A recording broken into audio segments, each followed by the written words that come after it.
Bom, hoje a gente vai falar sobre uma linha de pesquisa do nosso laboratório, o LAMPA, onde a gente estuda o metabolismo dos aminoácidos essenciais.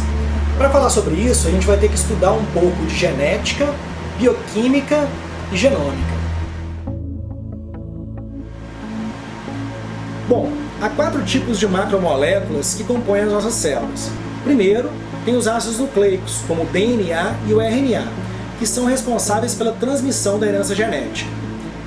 Depois, os carboidratos, que são os açúcares e que são responsáveis por armazenar energia. Há também os lipídios, que são as gorduras que compõem a membrana celular e também armazenam energia. E, finalmente, as proteínas, que são muitas vezes consideradas as principais moléculas celulares, porque são elas que são os trabalhadores que efetivamente realizam o metabolismo celular. As proteínas são compostas normalmente por centenas de elementos repetitivos que vão ligados um atrás do outro, e esses elementos são chamados de aminoácidos. Existem 20 tipos de aminoácidos diferentes, e o ser humano é capaz de produzir apenas 11 desses tipos. 9 tipos de aminoácidos a gente não é capaz de fazer no nosso corpo, e esses aminoácidos são chamados de aminoácidos essenciais. E a gente tem que adquirir eles através da nossa alimentação. Os fungos e as plantas, dentre as bactérias e outros organismos, são capazes de fazer os 20 aminoácidos, mas a gente não.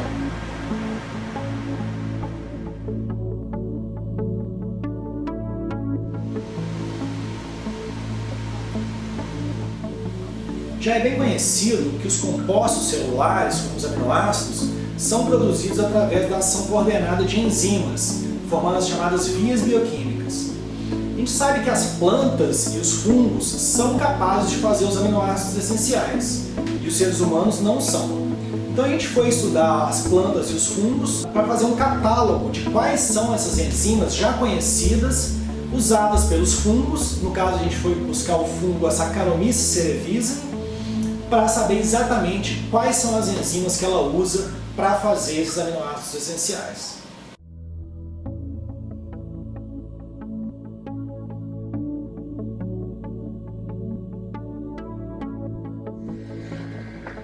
Nesse catálogo, descobrimos 49 enzimas responsáveis pela síntese de aminoácidos essenciais em levedura. Um número similar delas pode ser encontrado em outros fungos e plantas que estudamos.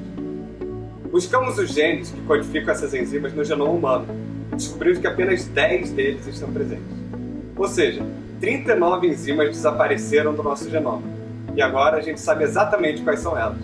Mas a gente ainda não sabia se isso teria acontecido nos outros animais.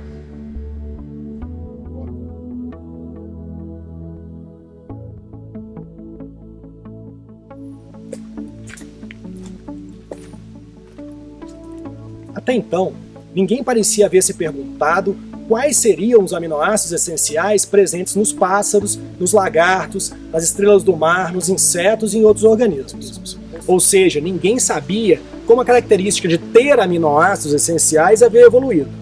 Assim, uma questão evolutiva interessantíssima estava em aberto e nós, como biólogos, bioquímicos e evolucionistas, estávamos bastante interessados em ir mais fundo nessa questão.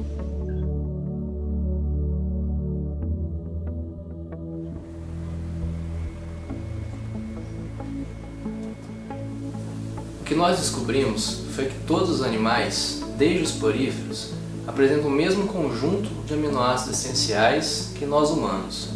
Ou seja, ser animal é ter ausente em seu DNA um conjunto de informações específicas para sintetizar alguns aminoácidos.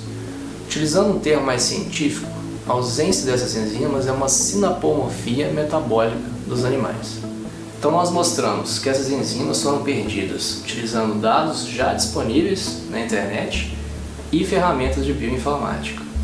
Agora, depois do nosso trabalho, publicado em dezembro de 2011, a comunidade científica pôde conhecer um pouco mais sobre essa questão.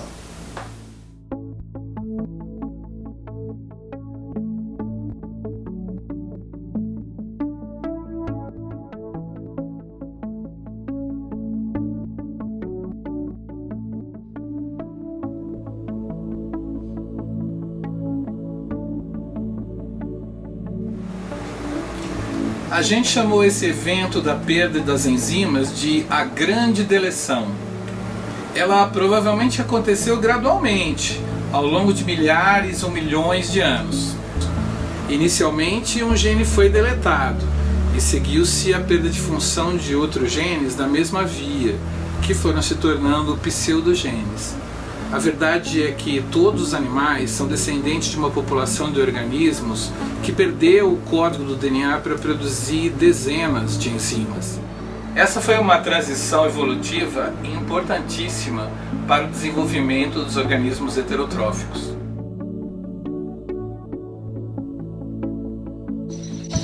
O estudo do metabolismo animal é importante para esclarecer questões evolutivas e também por uma visão socrática do conhecimento, que é a base do ensino universitário. Mas esse conhecimento também pode ser aplicado em biomedicina, já que alguns dos genes responsáveis pela síntese de aminoácidos essenciais estão relacionados a doenças em humanos. Um dos genes que permaneceu no genoma humano é a cetolactato sintase. A função dessa enzima não é conhecida, mas existem estudos que associam defeitos nela com uma doença do sistema nervoso chamado CADASIL, que causa infartos cerebrais. Outro dos genes, chamado PHMT, está relacionado também com um defeito congênito, conhecido como espinha bífida. Entretanto, é claro que a ciência não para. Uma vez que descobrimos quais foram as enzimas deletadas dos genomas animais, agora a gente quer saber como e por que essas enzimas foram perdidas. Mas esse é um problema altamente complexo, que a gente tem duas hipóteses que podem resolver essa questão. A primeira tem a ver com a evolução da heterotrofia. Uma vez que os animais precisam se alimentar de outros organismos, o suprimento de aminoácidos essenciais que eles precisam chegariam através dessa alimentação que eles precisam fazer. A outra hipótese mais recente tem a ver com a endossimbiose com bactérias. Sabemos que temos dentro do nosso organismo uma enorme quantidade de bactérias no estômago, no intestino, na pele e nas mucosas, principalmente. Enquanto as células animais forneceriam nutrientes às bactérias, elas retribuiriam esse favor para nós, produzindo os aminoácidos essenciais de que necessitamos.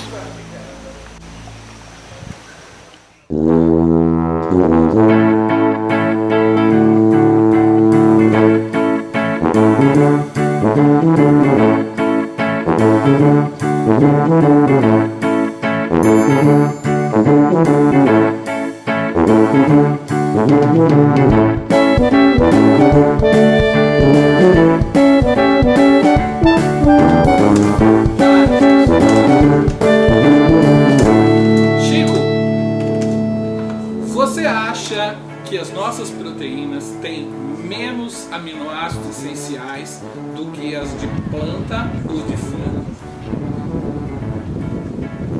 Vamos testar.